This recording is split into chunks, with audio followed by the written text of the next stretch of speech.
Hi, and welcome to Boss Level, a podcast where we feature conversations with guests who have leveled up, bringing an XP boost to the table. Today, we'll be talking to Kelsey Beachum, a game writer and narrative designer best known for her narrative work on award-winning space adventure game Outer Wilds, as well as the Outer Worlds DLCs. But before we get started, I'll take a moment to introduce both of your hosts for today. As always, we're a party of two on each episode, and today that's myself, Psyche, and my lovely co-host, Jess Brohard. Jess, how are you doing today? I'm good. Thank you for that intro. That sounded so good and so profesh. And Thank you. I'm excited for this episode because I feel like it's been a while since I've been on the podcast. Like scheduling and such has kept me away, and I know the other three of you have been taking it. But I know you're so excited about our guest today, aren't you, Psyche? I really am. I'm not trying really hard not to nerd out on the fact that I really loved Outer Wilds, and it was a game that profoundly affected me. So I'm very excited to talk to Kelsey today.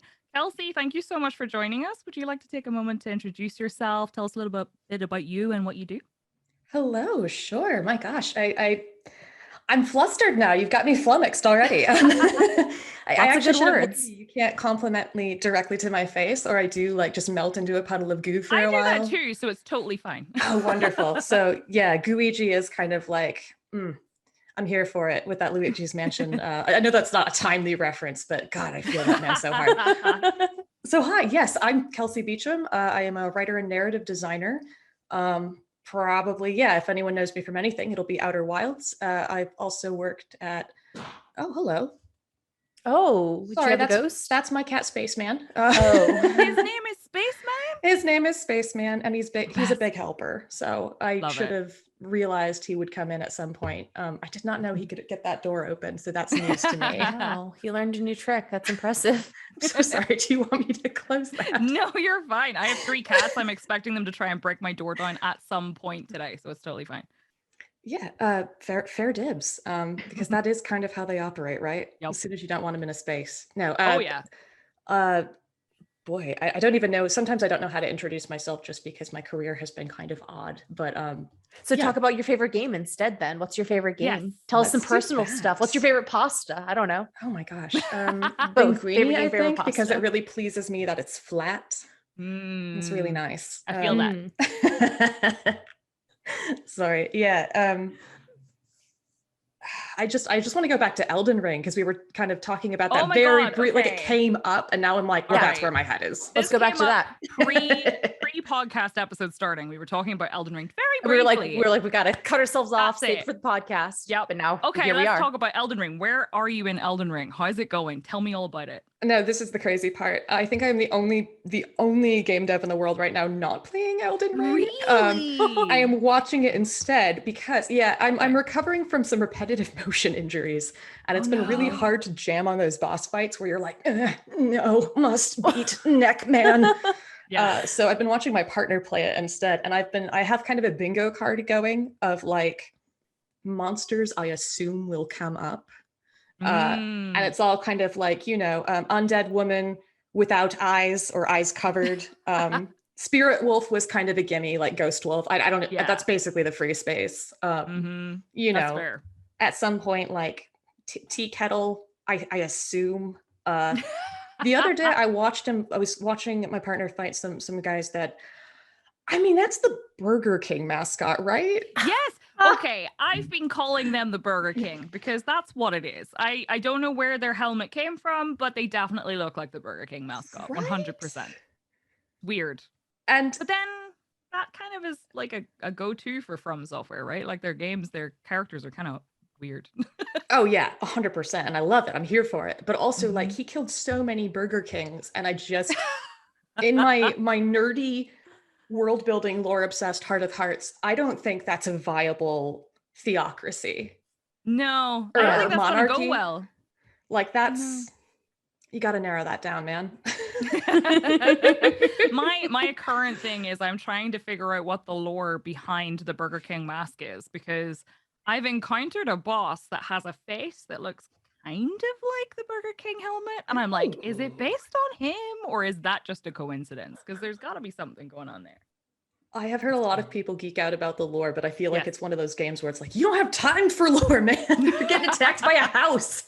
It's true. But I just want to know the house's motivations. Yeah, like why is the house attacking me? I'm so here for it. Kat Manning, who's also a narrative designer, tremendous. She's recently tweeted something about just kind of needing to know your internal like consistencies when you're doing world building, and I'm so big on that, and I'm such a nerd about it. But there are a couple of I want to say sticking points with this, where sometimes people think that means put all of the lore into the game. Right. Holy shit, no. Like there's so much that gets left on the cutting room floor, even in just like Outer Wilds. And like, it kills me a little bit. Like, I want to talk about it. I want to be like, oh my God, here's all this stuff. But like, at the same time, like that would have been a terrible game. Yeah. But I'm such a big advocate of you have to know this stuff internally, you know, like across even across disciplines, like audio needs to know this stuff or design, obviously. And I'm a huge nerd for that stuff, man. Is there anything that you were allowed to talk about that didn't make it into the final cut of Outer Wilds that was like you spent a long time on and you really like had this passion for, and then it, you know, unfortunately couldn't make it to the final game? So it's not canon because it's not really in the final game and we've never published it. So this is not official. But at one point we were talking about like bodies and such, and like we don't have for the Nomai, we don't have like graves or anything like that. We have some kind of memorial stuff, and it's like, well, yeah, that makes sense. If they're nomadic people, it is weird that they would bury their dead because they're just leaving them behind in that sense. It affects the way that you think about death, I think, and the way that you treat I don't want to say disposing of your dead, but like you handle your dead. So it made the most sense to me that they did some form of, you know, space cremation, which of course means in our case, I think it does heavily imply that we're low-key launching Nomai bodies into the sun. Okay, I love that. And I have to say, it's funny because one of the things, I will get into this later because I have prepared notes and questions very selfishly because I love the game. No, I'm delighted. I really Otherwise, do. You'll just hear me rambling for like the rest of my life. So for me, what I really appreciated, and like I said, I don't want to dig too deeply in before we've got fully acquainted with you, but I really like the fact that it was an almost very bittersweet game, and that it dealt with heavy topics, but in a way that was very beautiful and accessible and approachable, rather than it being like just really heavy all the time. Because there's some games that I feel can be quite miserable, and that's not a bad the only thing, way to win is not to play. Yeah, exactly. And there've been games like that where I've watched someone else stream it, and I've just known this game will break me as a human being if I play it myself. You know what I mean? Shadow of the Colossus, oh my God, 100 times over. Oh yeah, I've never played it, but I've seen people play it, and I keep being told I should play it, but yeah, I don't know. I don't know if my heart can take it. I watched my brother play it as a youth, and like it's gorgeous. Like the boss battles are incredible. Climbing around on these giant colossi are just, oh my God. But also, you kind of know what's coming. Yeah. Like, well, times die. Yep, Times being incredibly sad. So yeah, I don't go in for games that oh, I'm sorry, go ahead. No, go ahead. Finish your thought. It's totally no, fine. just it's I don't go in for games that are like relentlessly sad. Yeah, or relentlessly, exactly. That's what I was thinking. Note. It's sometimes you need a little bit of like an uplift, otherwise it's just all the way downhill. It's definitely a skill to be able to kind of blend at least a little bit of humor and lightheartedness and whatnot into something that's incredibly sad potentially. And especially just, I guess the thing that bugs me about a lot of games is that we conceive of a lot of societies, we being the collective game dev, you know, a lot of societies where it's just sad all the time. And I'm like, people are people, regardless of where you go, or they're aliens, but you know what I mean? Like you can't have a society that doesn't have joy or play or like, you know, positive moments. That's insane. And it doesn't feel developed to me. It doesn't feel like a rich, genuinely existing world. It's just kind of like, here's some sad dudes in space. Stay sad. In space. So the title of my next work. I want to bring it back to what Jess asked, not the pasta questions. We already know your favorite pasta. What's your favorite game of all time? If you had to pick one. How dare you? That's always a tough question. Asking someone It to pick is. one It's favorite. really Name, hard. can we ask her top 5 instead? What's your top 5 favorite? Oh, Jess is so much nicer than me. No, I know. That's a lot kinder, and it's still difficult. It's like when people ask me my favorite book, and I'm like, what There's so genre? many books. Gosh. Okay. All right. One of them is definitely Animal Crossing. And I know Yeah, that's a bit of an cool. odd one for somebody that makes so many like open world action games. But I think the way you interact with characters had a big kind of that, and also the idea, God, I'm gonna date myself here, but I can remember the very first Animal Crossing that came out in the US had these advertisements for it that was like something, the game that's happening 24 hours a day, whether you're playing or not. And that actually had a big impact on how I thought about game worlds. I'm like, oh, right, because it's not just a thing. I mean, of course, it's only a thing when I turn the game on, but the idea that stuff is happening, that people are interacting and doing their own things and living their own lives outside of what I'm doing as the main character. I don't know. That feels really good to me. I feel like that's a huge part of making a game feel immersive. Yeah, that's so cool. I'll give them that. Plus the sense of humor, I think. Yeah. It's kind of just dry in a way where it's like they just drop It's a quite joke and they're like, cheeky. yeah. I like it. That's how I think, tended to write humor, is very like, here's a joke, but we're not going to like stop and jazz hands about it. Like, it's not joke, pause for laughter. It's like, maybe this is funny. Anyway, here's the plot. So definitely that one. Definitely the Zelda franchise as a whole. Probably the one that has influenced me personally the most is the Wind Waker. Oh, cool. Breath of the Wild seems like it would be the obvious one, but that came out like long enough after we had really gotten into the meat of development with Outer Wilds and stuff that it didn't impact that as much as you'd think, as much as the Wind Waker did, because my brother really loved the whole like somebody could talk about like, oh, this is from, this far off place and blah, blah, blah. And then you could go there. So that was big to him. And also, again, kind of for me, goes back to the world feeling connected. The fact that it's not just here's a region and the people in that, and then here's another region and the people in that. Even just having beetles show up at various points on the map, like that did make it feel a lot more like people are moving around and doing things. Yeah. So those are two very obvious, easy ones for me. And then it gets trickier. I love Hollow Knight. I tell you what, that one's huge for me. I still haven't played that. And it's a game I keep being told I have to play. Because I like Halloween and I like spooky things, and I feel like it would fit pretty well, but I've just never played it. It is gorgeous and stunning, and like the art's incredible, the music's incredible. It's one of those things where I guess all of the different disciplines kind of really fuse together nicely in a way that often I find is more prevalent in indie games, because it's maybe just because, fewer people means it's easier to adhere to one particular vision, but I don't know, it's really gorgeous. And it's difficult, and I love it. Not so much in the way of writing there, but that's just a fun one. Oh my God. I'm trying to I'm thinking in my head of the games that I go back to a lot. And then I'm like, okay, but is that really a game that I qualify as like one of my top whatevers? And listen, we're not going to call you out on it later and be like, you said that was your favorite game. Yeah, what is this, Kelsey? You mentioned this before. I will throw down if I have to. Actually, I'm still a really big fan of Night in the Woods. Is a good one for me. Cool. And if you're into Halloween, that is a great, that's exactly the vibe you're looking for, probably. Sweet. And then more recently anyway, like a short hike. I really love indie games. And a short hike for me captured a lot of that feeling of like being a kid running around in the woods, collecting sticks and buttons and things.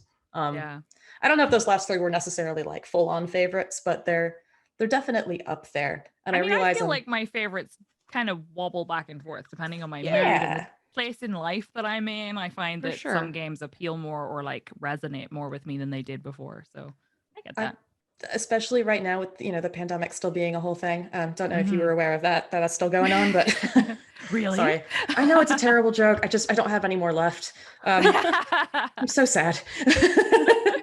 And I really love people. For an introvert, I'm incredibly social. So like that's been a tough one. So I've been playing a ton of like co-op games. And I've been playing Kiwi. Oh, it's so cute. So good. Oh my God, it's so good. One. Oh, you Have you not gotta seen look it, that one up. Jess? It's so I don't good. think I have. Oh my god! Tell me about so it. You play as either one or two. You can play with a friend. Two kiwis. The birds, not the fruit. I was at the brute. Yeah. Okay. I feel like I should specify. It would also be cute if you're playing as little fruit. I don't know. Yeah, well, it could be cute. So it's a super cute game where you play as these two kiwis, and you have to you work in a mail office, and you have to send letters, and it's just adorable. That sounds right up my alley. That's so charming. It really is. Oh my God. So I love that. And then I'm thinking about open world games that I really love. And boy, I don't know whether to put Subnautica on that list or not, because I've had a lot of fun playing Subnautica, but like, oh my God. I knew going in, I have a fear of deep water. Oh dear. But those types of games, do you know what I mean? Like where there's like, crafting. I've been playing The Forest, which is kind of like a co-op open world. There's some crafting involved. Like the crafting's really, Minecraft has been kind of a soothing game for me as well. And I know that's not like the most timely on games at the moment, but sitting there being like, all right, I'm going to construct these things, and just anything that's like open world construction based and allows at least the telling of your own story, if not has an actual story for you to discover. That's I've been really big on that lately. Yeah, I get that. I'm curious about how being a, narrative designer has changed the way you personally consume games, because like, are you constantly looking for, inspiration and thinking, kind of what can I take away from this game and use in my work? Or is it a much more passive experience than that? That is a really good question. I haven't considered it really. Because growing up, my brother is very much, his name is Alex. Alex is very much the type of person that's like, he just kind of broke down games already in his head, where he's like, oh, this design element is good and this design element, but I don't like this part of it. And even games we love, we were able to have that conversation with each other, and it kind of eventually got to a point of like how we might change things, because we made games together growing up in different ways, whether that was like as little kids, like with Lego, or like, and we had like a Lego controller and stuff, and you had to say like jump to jump, that kind of thing, all the way up to like, paper prototypes of stuff. So that was kind of just a language we had in common. And so I was looking at games a lot going like, oh, like I don't really like how they did this with, the story, or this with like this, the way this character talks. Sure. And then Alex would be like, okay, well, tell me about that. And I'd be like, oh, I think maybe if they were going to improve it, they could do X, Y, Z. And it was just a very organic. So I kind of learned at the same time, I was, studying fiction or whatnot in general, because I was an English major. By that point, I was also able to break down, same deal with like movies. They were having us break down movies. They were having us break down novels. I studied comic books for a semester or two. Cool. As part of my senior thesis. That was a blast.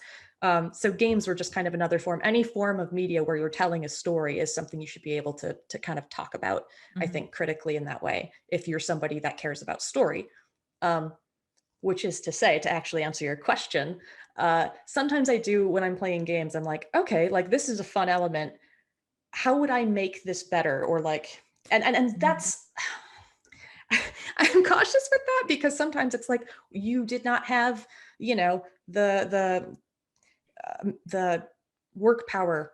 I'm trying to find a word that's for manpower. That's not manpower. Yeah. Do you know what I mean? Right? The resources and the time and the money potentially to make it the thing. Like, I don't think there's a narrative designer in the world out there, or game writer, who has ever looked at a game and gone, yep, that's exactly what I wanted to do with it. And I would not do anything more. Like, it's always, we're always limited by, resources and everything like that, logistics. But I do like to challenge myself to look at things and be like, okay, I didn't enjoy how this information was delivered, or I didn't have fun with this character experience. What would I personally do to make that fun? Because that's kind of it, is you're always looking at your end goal of, is the player experience positive and enjoyable? Yeah, so that makes sense. I can see that. Too Long Did Not Read is just, I look at it and I'm like, yeah, maybe I could change that. But it's not the most, I'm not playing a game to be like, now to critique the story. Yeah, right. That's fair. Well, and it sounds like you have like just a wide variety of genres of games. It just sounds like you just play an awful lot of games, which I think like I think it's Stephen King is famously like quoted as saying, you can't be a good writer without like, you have to read a lot if you want to be a good writer.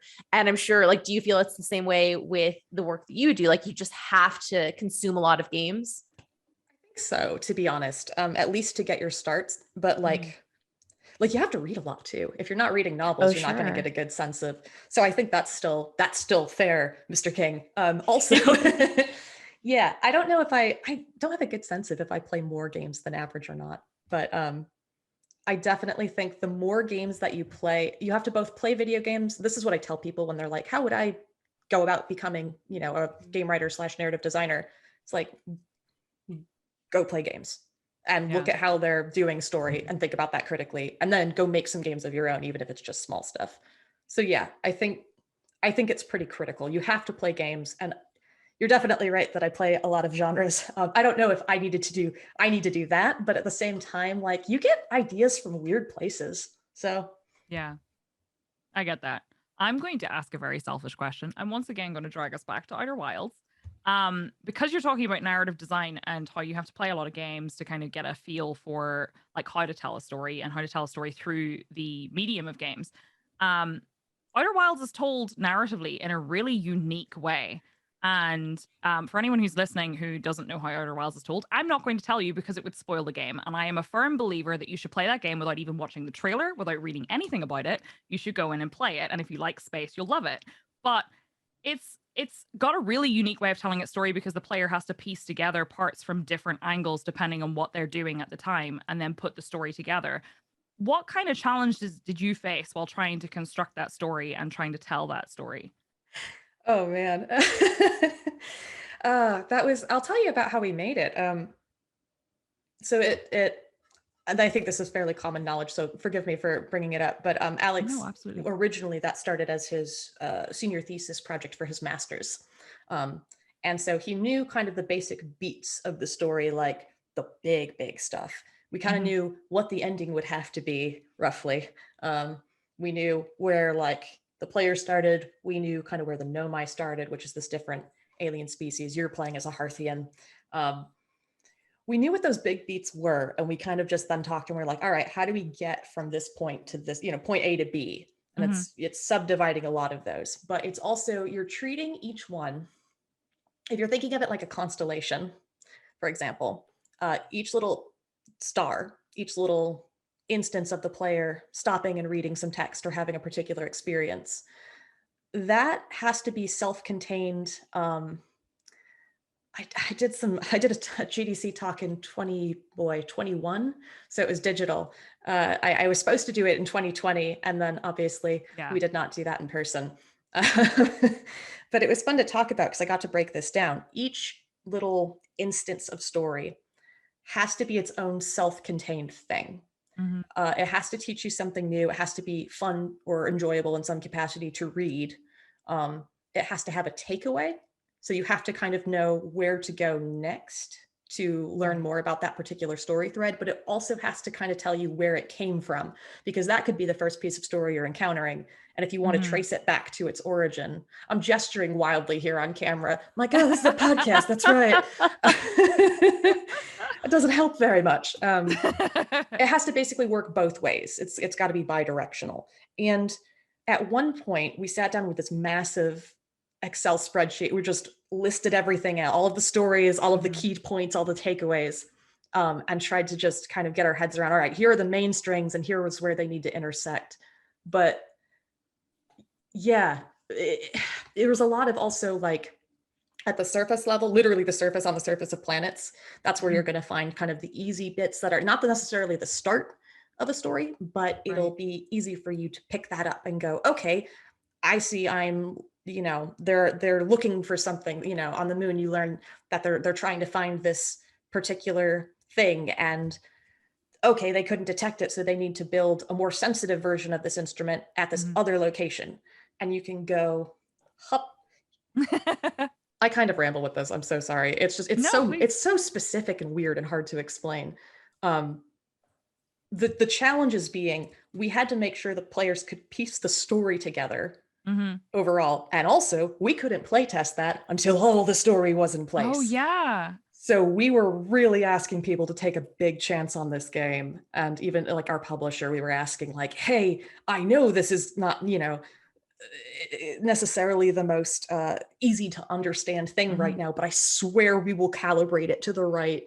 And we kept thinking, oh, this will be too easy for people to understand. And like consistently, we were always making clues harder, or no, sorry, not harder, easier. Yeah. Because that's a tricky one. But yeah, it was just largely trusting the player to want to figure that out. So I had to make them real freaking interesting.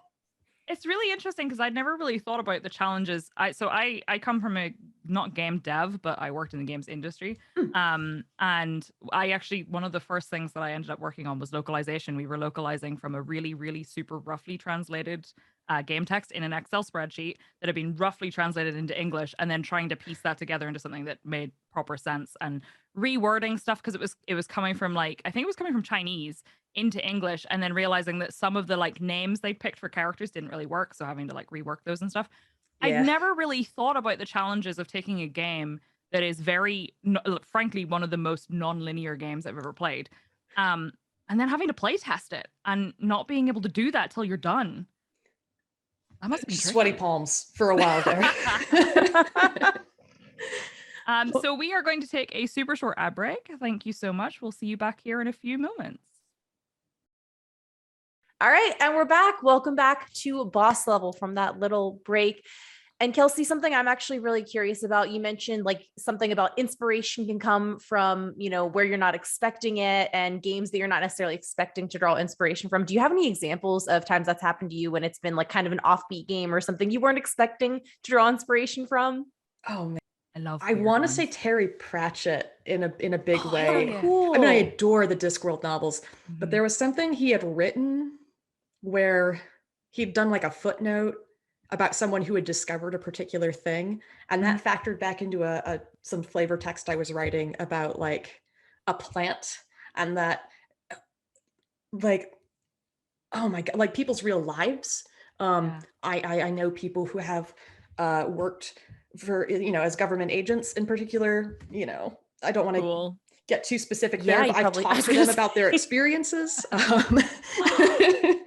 Like my neighbors sometimes, their kind of personalities will make it in a bit. Oh, that's funny. I'm really careful not to like ever pull too directly from that, but just it's anything like that. It's, looking at rocks, it's going to like, I learned how to fight with a bow staff a while back, and like, oh really? Oh my god, it's the most fun. Oh my god. Cool. There's no better exercise than sparring, I swear, because like I just several hours go by and I'm like, what? I'm too focused on. Yeah, that's the best kind of exercise, is you look up and you're like, oh, I've done so much of it. Yeah, that totally also reminds me, speaking of exercise and such, you used to do roller derby. I did. Yeah. I'm so curious about that. Yeah. I roller skate, but I don't have any aspirations of doing roller derby because I think I'm a little too, like, I'm too much of a weenie, for like, I'm too like, oh, excuse me. I can't get out there. And man, you would think, because I'm kind of like that too in normal life, but like I was a jammer, which is the fast one that goes around and tries to score points. They've since changed the rules a bit in a way that I'm not sure I would be as good at roller derby anymore. But yeah, I went and I was in Ireland for a bit in college, doing a work placement abroad, and I actually got to skate there. So we're saying he's from Ireland, so that's why I realized that we're doing the thing where we make hand gestures and facial expressions on video, and I'm like, nobody can hear this. These finger guns are just for you. It was actually, fun fact, part of Ireland's first roller derby bout. Really? That's so cool. That's really cool. It was like Dublin versus itself, like on the team, and they were just, oh my god, they were just the sweetest women. Oh my god, and their coach. Sounds like fun. It was a really cool way to get to experience. Yeah, that is so cool. But that kind of, I mean, like that's a great, like I've had to write about like made up sports, or I've made up sports myself, and like if I want them to be properly absurd, that's a great one to pull from. So I had some Irish coworkers who were just like, I would explain all of roller derby, like, all right, and then like, this is how you score points, is it's me and I'm passing people on the other team. They're like, right, but where's the ball though? I love that. I actually only learned what roller derby was like a few years ago, and I don't even remember how. I think it was in like a movie or TV or something. And I was like, oh, I would have loved that. Cause like I used to roller skate, I rollerblade sometimes. That would have been so much fun. I'm also really rough and tumbly. I would love to shoulder barge some people on roller Yeah. skates. That'd be fun. That's so It's a good funny. time. Is it like a very American thing? I think it started that way. I hope I think I'm so. not saying this and I'm just like being outrageous, but it back in the day it kind of used to be like a performative thing. Like it was very like, oh, ladies playing sports and it's roller derby, but then it actually became like no, like a physical, aggressive. Sure. Like I mean, my parents were always like, oh, you're gonna break your hands. I'm like, I'm not gonna break my hands. If anything, like, I I'll got break all my these pads elbows. I on. need my hands. No, it looks like a lot of fun. I think I would say it started out definitely that sort of side of the world. But from what I understand, it's maybe not global, but like there's a lot of people doing it in different countries now. A lot of countries have picked it up, and then there's like a world kind of tournament going on. That's awesome. Oh, cool. Yeah, I've loved seeing it kind of just get brought up in other, like, I mean, it wasn't huge in Ireland when I was over there, and now like they're doing so much more with it, and That's like really cool. I don't know. I was really privileged to get to see that, I think. And also sweet. just it was a really cool, because then people would always be like, all right, well, like let's go to the pub after practice, like come with us, it'll be fun. I'm like, yes, please. I would love this. So I got to meet a lot of really cool people that way. That's awesome. You've had a very varied history, I suppose, with the roller derby, but also you started out working in editorial work, right? Rather I than did. narrative design. How did you draw your experience from that towards what you're doing now? Because I know it's quite similar in some ways, but it's very different in others. I would say so I studied publishing in college. I did a double major because I wanted to study English, but I was also like, boy, I sure would like a job when I graduate. No offense, English majors. I love all of you. Godspeed.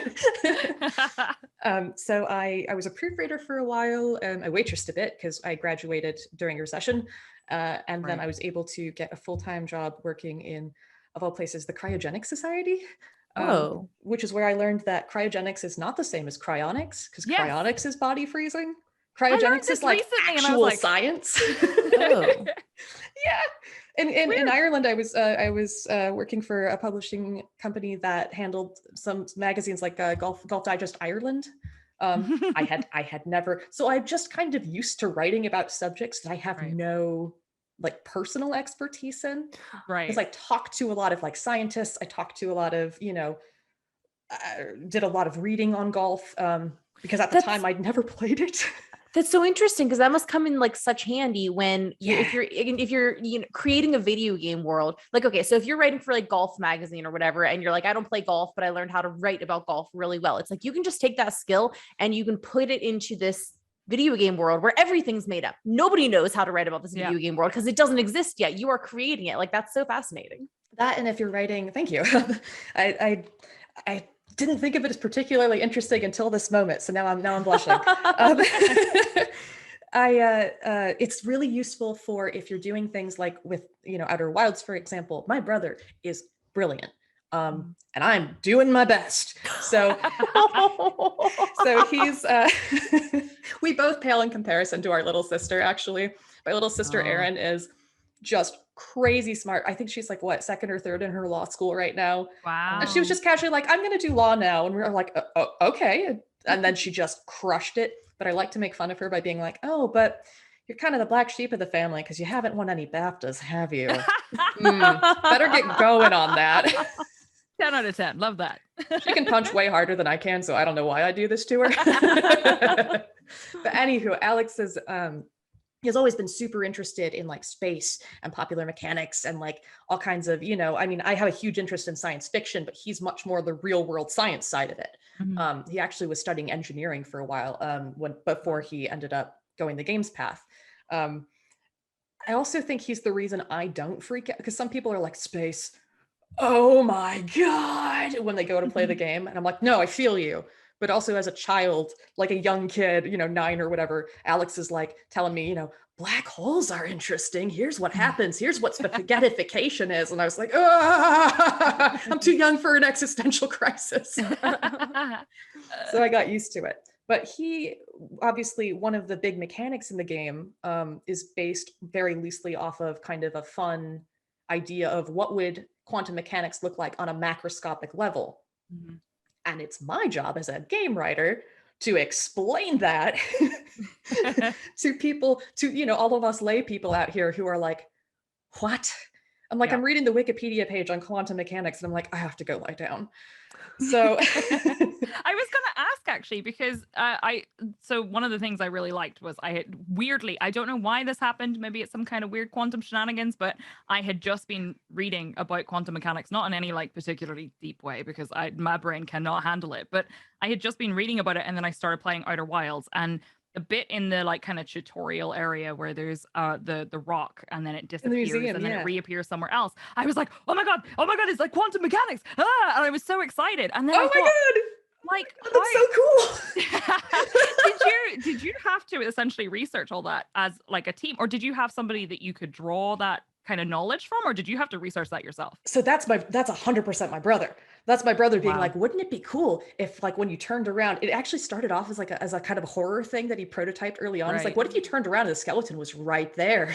I'm like, what if that, Alex? Why? But like he was like, oh yeah, because like when you turn around, the trees have moved slightly, so like you don't necessarily know right away what's off, but you know something's off. And I'm like, I'm so relieved you didn't make a horror game. So he had that going on, and then the gnome, I talk about it because they are encountering, in a lot of ways, the player's journey is kind of mirroring the gnomize, where you're discovering all of these things as you go that they have discovered previously. Which I knew was going to have to be a thing so that toward the end you could kind of pick up where they left off, so to speak. Right. Trying not to do any major spoilers here. But yeah, having them discuss what's happening in a way that feels both scientific and approachable, that was a lot of what I was doing there. And so it's a lot of, you know, I want to understand exactly what's going on so that I'm able to talk about it in a way that's not, you know, you don't want to say too much and then be like, oh, I've kind of just beefed this. Even though, you know, again, like this is a fictionalized version of quantum mechanics, but Alex, it was really important to him, and also to Lowen, who is the lead designer on the project. They really wanted that, you know, to preserve that science. And that's, I think, a very fun thing about speculative like science fiction is just you can take a thing and go like, all right, what if this thing that we know roughly how it works also like this kind of sideways, you know? So I'm not, you know, most of my game writing does not have to be that level of like scientifically accurate, but it is a useful skill to be able to have. And then that researching about golf and writing about golf would lead you to writing about quantum mechanics. That's one heck of a leap. It is. I didn't have to write too much about anything like when I was doing, what do you call it? That was a lot of me working with like content management. So it was a lot of, you know, it was a lot of editing. It was a lot of like proofreading. It was, we had both like an online publication, a couple, and then also like one that's kind of a members only thing. And then we had a physical print magazine that I was like laying articles out in and kind of designing within the, you know, existing design standards for the publishing company. That was a lot of fun, but I wasn't doing as much writing then. What happened basically was just while I was working there, I was also moonlighting working on Outer Wilds, because Outer Wilds started as my brother's thesis project. And then in 2015, we won some awards at IGF, and we were not expecting that. So I actually flew out too. I used my 5 vacation days at the time to take that week off and go out there, and like it was really cool. And I got brought on. Mobius Digital is the company my brother works for now. He joined them, and they agreed to bring on Outer Wilds and continue with it till publication. And they brought me on part-time as a contractor to continue to do the writing. And then eventually, around I think 2017, I went and made the switch to working on that full-time for a while. And then I went on to work on contract full-time for like Insomniac. And then I started freelancing after that, once that was up, because I was like, well, because I did 10 months on site there. And then I was like, I can't go back. Yeah. It's so addicting to do a creative thing like that. So what did you aspire to before? Because like I said, you worked for The Onion at one point as well, which is very, very different. Like, so what did you aspire to at the beginning? And then how did you find your way this kind of direction? What brought you on this journey? So 2015, no, sorry, 2016, I switched over, yeah, to working as, I went from being an editor to being an editorial assistant, working in editorial operations. So it was supporting the writers. And that was Right. specifically because I wanted to work in kind of an entertainment sector. Mm. When I had started out in college, I thought books, but it turned out books wasn't quite what I expected. And I Okay. liked the faster pace of like online publishing and like magazine publishing, that sort of thing.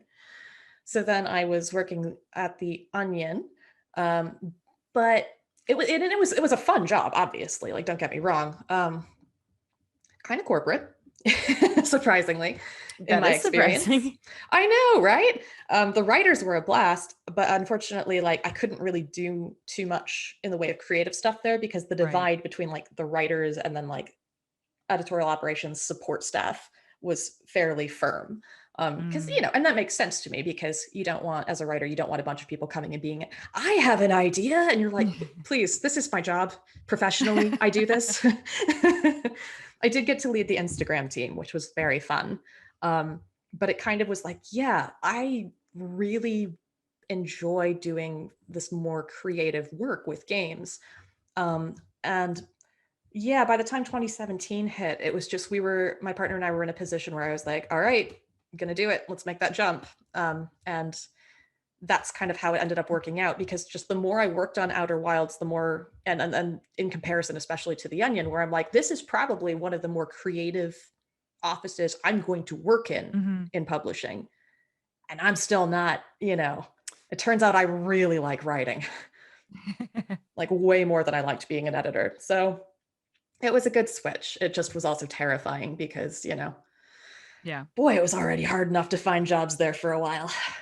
Yeah, I suppose the pandemic didn't really help as well because things are kind of like, I don't even know. There's not even words for it anymore. Oh no, pandemic. That's when I was living in North Carolina because I was on site there with, that was where I was on site with Insomniac because we'd moved from Chicago to there. And then I did for, I think, a year there or so. I did just freelancing. So I worked a bit with like Techland, who just put out Dying Light 2. So theoretically, some of my work is in that. Right. I haven't played it. I'm actually, I have no idea how much of it actually made it in because it was more like design, like mission design stuff than it was actual like screenplay. But did some stuff like that. And then I landed, boy, it was right at the start of the pandemic when I flew out. I got an interview with Obsidian to be a narrative designer there. And then I worked there for 2 years. And right now I am kind of wrapping up, taking a little bit of a break for some health reasons, including those repetitive motion injuries. Oh yeah. Don't recommend getting those. No, I can imagine for writing, especially. That's not I had to helpful. stop writing by hand. I love writing by hand, just as like, a lot of people will be like, if you do what you love as your job, you'll start not doing it as your hobby because you'll hate it. No. I do so many, I like make games for fun on the side. You know, like we did, oh my God. I did. It's so stupid. I'm so sorry. I'm going to crack myself up. While I was at Obsidian, I met my friend Dan there, and Dan and I made a game at a game jam called, we were refreshing a prompt generator until we hit yelling at islands because they looked at you funny. Oh, I love it. So we made like a little game where it's like you're a little dude on a cruise ship shouting at islands as they come by, and like I did the art for the faces. That was a hand quote there for art, but actually, now that I say that, Dan's going to yell at me if he hears this. Sorry, Dan, because I'm not supposed to put art in hand quotes anymore. But my friends are too kind. That's fair, though. I think that's something we could all stand to not put air quotes around things that are like achievements. True. That's really. I'm gonna stop doing that because it's really hard though, especially because like the muscle memory of always being self-deprecating and whatever, like it happens. It's also kind of my sense of humor. You're right. So it's so hard to not be like, yes, I'm a disaster human. You mentioned like the whole, if you love your job, you like, you know, either you'll never work a day in your life or you'll hate it, right?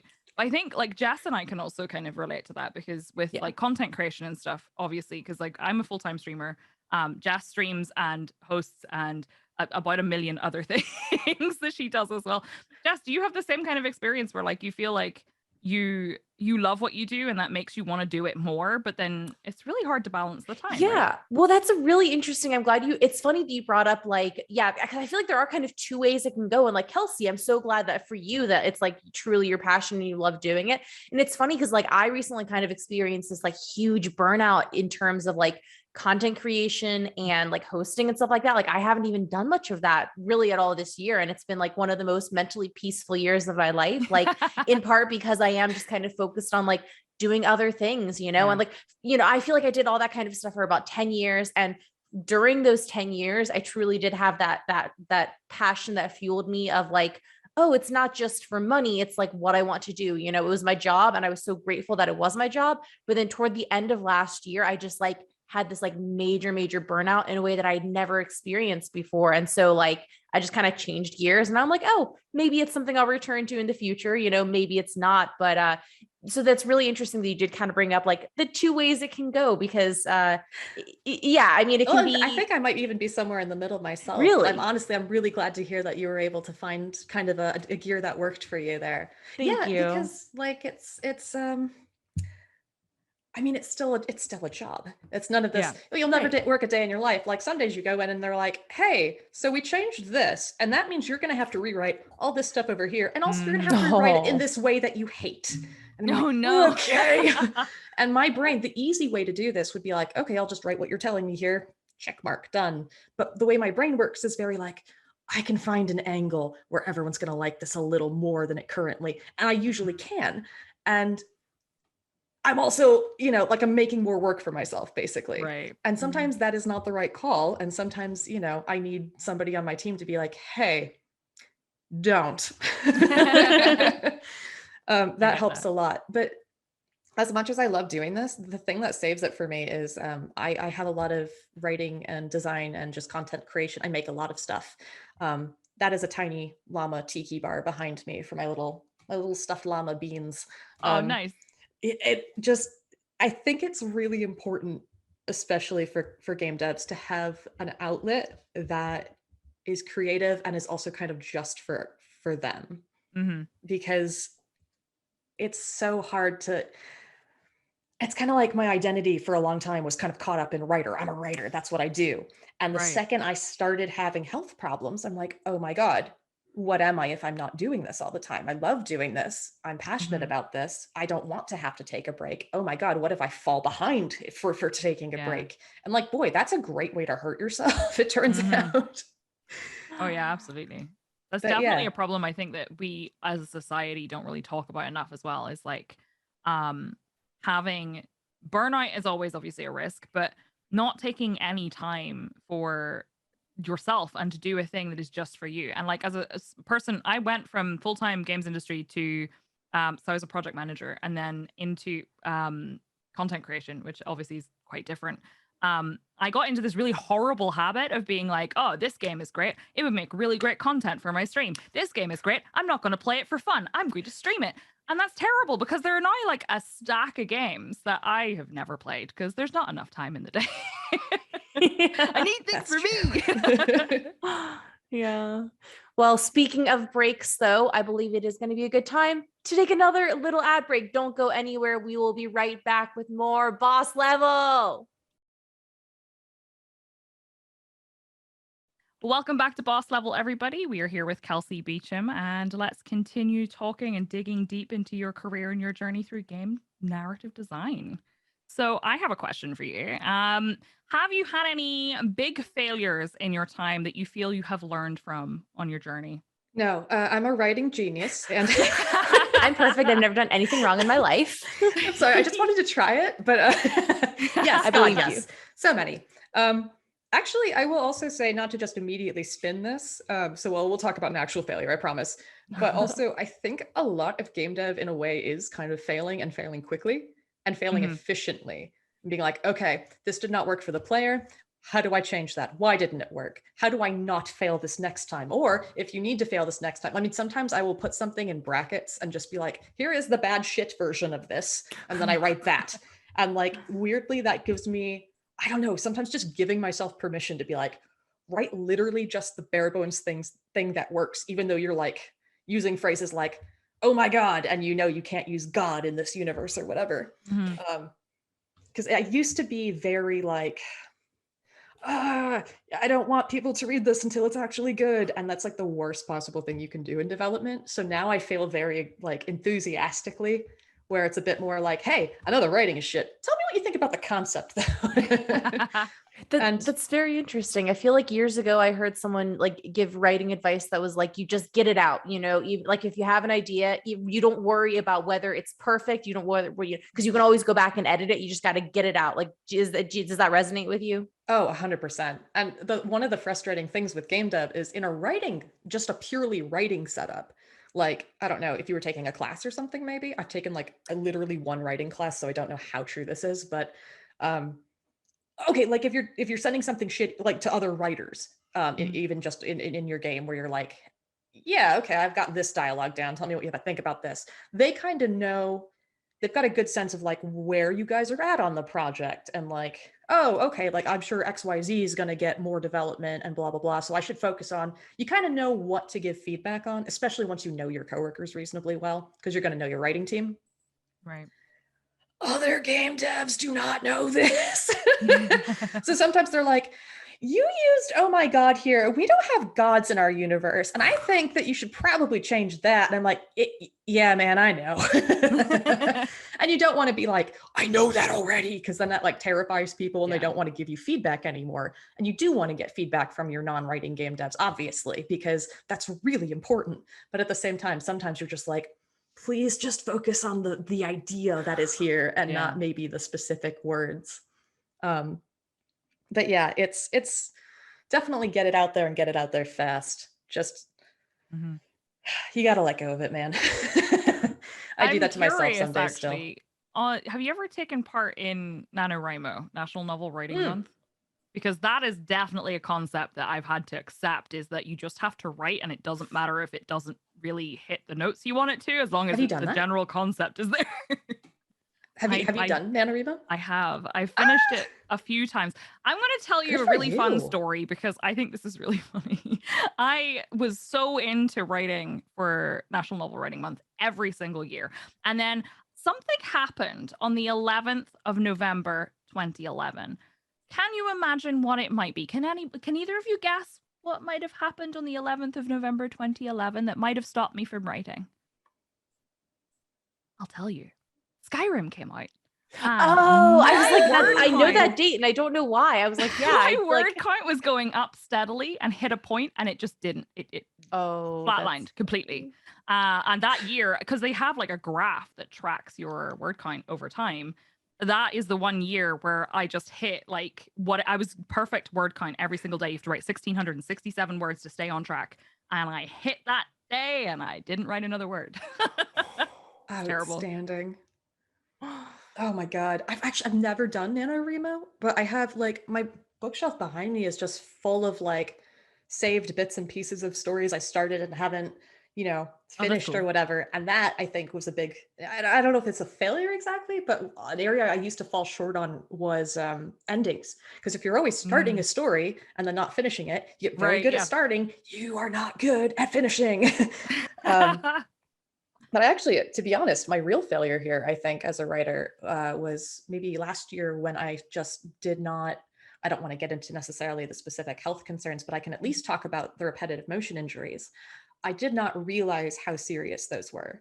And I took them seriously and everything, but just were not really set up to accommodate those. I had to learn, new software. I had to find ways to, even just writing by, because there's voice to text, obviously, but it changes how I write.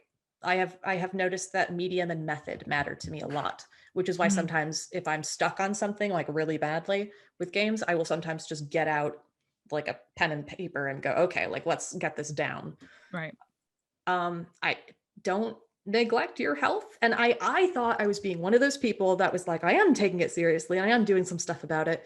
And I'm just being a trooper. People kept being like, oh, Kelsey, you're such a trooper. And I'm like, no, I should have not. I should have taken a break sooner. And I hit burnout as a result as well. Like just being creative stopped being exciting to me because I was dealing with so much in terms of my health.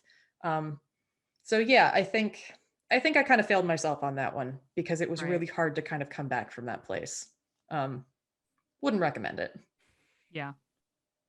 That makes sense. That's something we were kind of talking about like right before the podcast. Weren't we just talking about breaks? Like Psyche, weren't you on kind of like a little break recently as well? I just took, and it was a small thing, but I took a long weekend this weekend, and I realized I'm going to share something that I haven't shared with anybody yet, because I think this is kind of something that was a sort of weird awakening for me.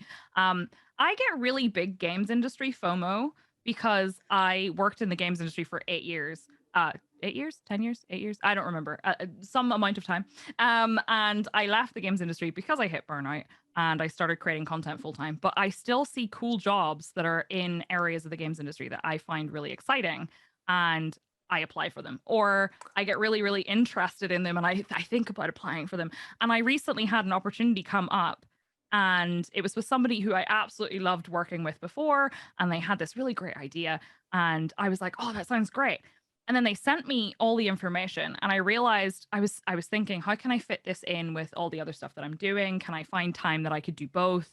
How would this work? And I realized it had been like 2 or 3 weeks and I hadn't replied to the person who had sent me the opportunity. And I was like, I think that's my answer. I don't think I can fit this in. So I took a long weekend this weekend and realized that probably wasn't actually enough time. So I'm going to take another holiday because I think I need to take some time away. It's hard. I feel like burnout is one of those things, especially with creative stuff. I imagine from like a narrative design point, especially if you're really excited by what you do, and if you're really in, like, you like making games in your spare time because that's what you enjoy, it can be really hard to switch off, right? It's, oh my God, yes. Also, my partner is in the games industry. So, and a lot of my best friend is in the games industry. My brother is in the games industry. It can be so hard to stop. And honestly, my partner, John, he's very good at being like, hold on. I'm like, yeah, I'm talking about it too much again. And he's really sweet about it. Just he's learned, like, he has such a good sense of a work-life balance. And it's not that he's ever, also his company is great about it, where if he's putting in a ton of extra time, he might get like a comp day or something. Or they're just really encouraging, like, if you take time off, you take the time, like, if you need time off, you take the time off. There are a lot of places that talk a good game about that sort of thing. And then in practice, and they're like, well, it's what the company needs. And you're like, yeah, but yeah, that's absolutely true. Learning how to kind of stop that was great, but also just learning how to kind of separate that out from, because it used to be like, if I got writer's block or if I stopped finding making games fun, it was a huge like, oh my God, who am I as a human then? And I'm doing it in a silly voice, but I mean, it kind of was that. It was a big like foundational, oh my God, this is how I think of myself. This is who I am. And that's, I guess, therein lies the danger of thinking of yourself as a particular job. But I mean, I am a writer fundamentally, whether that's in a professional capacity or not. I'm still writing. I'm still creating. So that's helped me a lot. And it sounds like such a small like shift in perspective, but it's been huge for me. That's good. Do you plan to ever write a full novel? Ooh, my my family asks me that all the time. My extended family. Hello, I'm related to you. Apparently. My grandpa would always ask me that. I might actually, someday I might. There's something I'm working on, an IP that I'm really, I think it's going somewhere. And I don't know what, it's weird because it's a creative thing I have in my head. And I don't know what the best format, like the best medium is for it in terms of storytelling. It might be more of a comic, I'm not sure. But it's really exciting that I'm at this point in my life friends with so many creative people that, I can talk to them about it and get, I don't know, ideas back or feedback, or even just in terms of like, how is this best experienced as a story? I don't know. I don't know if it'll be It kind of depends. Some of it depends on just, do I want this to be a shared project or not? Which obviously I have never in my life had a game where I've written the story and been like, aha, disseminate it now. That's just not what games writing is. So I do really like the idea of writing, a novel or something where it's like, this is, it might be more like a series of short stories that are all related or something like that. Right. But I love the idea of getting to do something where I'm actually fully in control of what the text is. That's really cool. Something you mentioned earlier, you said, I kind of want to bring us towards like a kind of XP boost part of the show, which is you mentioned advice for people who wanted to get into like narrative design and writing was to play games and to make games if you could in your spare time, even if it's just a small game or whatever. Apart from that piece of advice that you've given, do you have any like resources that you would recommend for people who wanted to get into narrative design or games writing? Ooh. Are there any? There are. There are books and whatnot that you can read, but actually I would say if you want to get into narrative design, what you should really do is also study a lot of game design. And there's certainly plenty of resources for that. But specifically, you're looking for what your text can hook into, what it can support. Not everyone requires that. Not all games writing jobs require that. I've been using the two kind of interchangeably because that tends to be my role. But every project is different. Sometimes you might, if you're a writer that you're just writing a script and you're not doing as much with like, you're not necessarily going to go contact the audio team and be like, okay, like, let's talk about how this is getting played out and all that. I just think a really solid understanding of play and of game design, just general theory is incredibly useful here. Man, I cannot recommend playing games enough as a good way to do this though, because just going through, you can catalog like, all right, what are the options that I have here to kind of disseminate? I say disseminate, boy, that's, I'm going good word. How are you putting that story information out there in the world? I would recommend maybe teaching yourself how to write like a script. I have not had that many jobs where I needed to do that, but I'd recommend it. It's just a useful skill to have. And then if you can get some experience with stuff like Artifice or even like Final Draft, but ideally some tools that you can use to implement text in a game. Awesome. I guess specific resources depends a little on what sort of games you're looking to make as well. Like if you're looking to work with branching dialogue and you haven't made a Twine game, holy shit.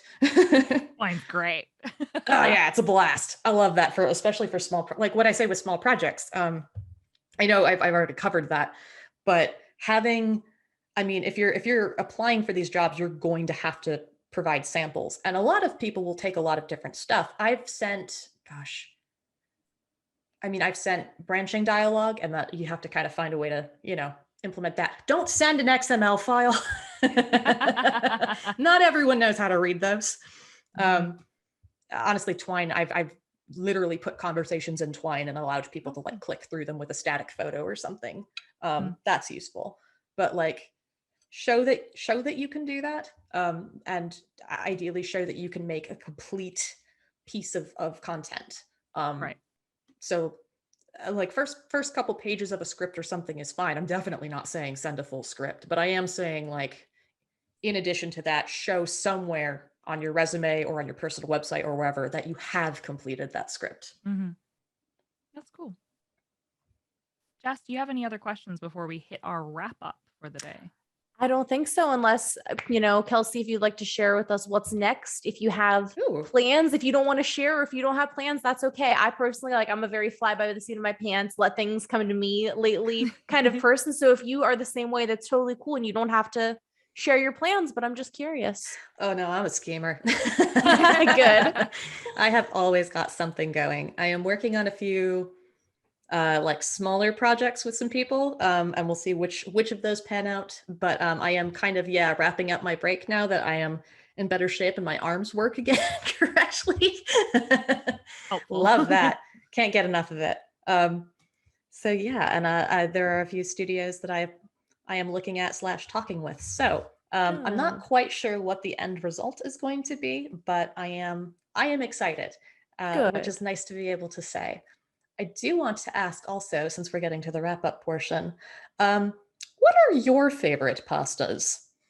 Okay, that's a great question. I like flat pastas. I like all pastas, but I like flat pastas. I like things that I can make into delicious sauces, and really, I just really like carbs. Oh God, To same. be perfectly honest, but I'd say probably linguine. Probably. I'm partial to penne because it feels easier to stab with a fork. It's less messy. There's no twirling involved. The twirling can be fun. There's an art to it, but it also can be like a little messy. And if I'm in a hurry and I just want pasta in my mouth fast, gotta go with penne. Plus, good for arranging a bite with it if you've got like mushrooms and other things in there. Yes. Yeah. You can really get a nice couple of layers in there. Linguine always ends up with me splashing sauce on my face, and I never eat it with a white shirt on. Yeah. Can't be done. All right, so I guess I will ask then, where can people find you on the internet, Kelsey? Oh, I am on Twitter under my my old roller derby name @VanKelsing. Love that. Like Van Helsing, but with a K. I am also at kelseybeachum.com because way back in college, I saved my own name as a domain, and now no one just in case you were a famous game designer someday, and it worked out. I wish I'd had that kind of foresight. It was just available. But yeah, I'm fairly active on Twitter, but also my website has more of my contact information if you're looking to get in touch with me for something specific. All right, great. And Jess? Let's see. People can find me on Twitter at Jess Brohard or on Instagram at Jess Brohard. I'm not really creating a ton of content these days, but sometimes I post little videos of me skating and playing hockey, both of those places. I love that. You can find me as Psyche, twitch.tv/Psyche, or you can find me as Psyche Plays on pretty much all social media except TikTok. I've started making TikTok videos, but Psyche Plays was taken, so I'm Psyche Twitch because I couldn't think of anything else. And that's it for today. Thank you all so much for your support so far. Please don't forget to follow us on social media at The Boss Level Pod. That is Boss Level LVL. And if you have any suggestions for guests or topics you'd like to discuss in more depth, be sure to join our Discord. We'll see you in the next episode. Bye. Bye.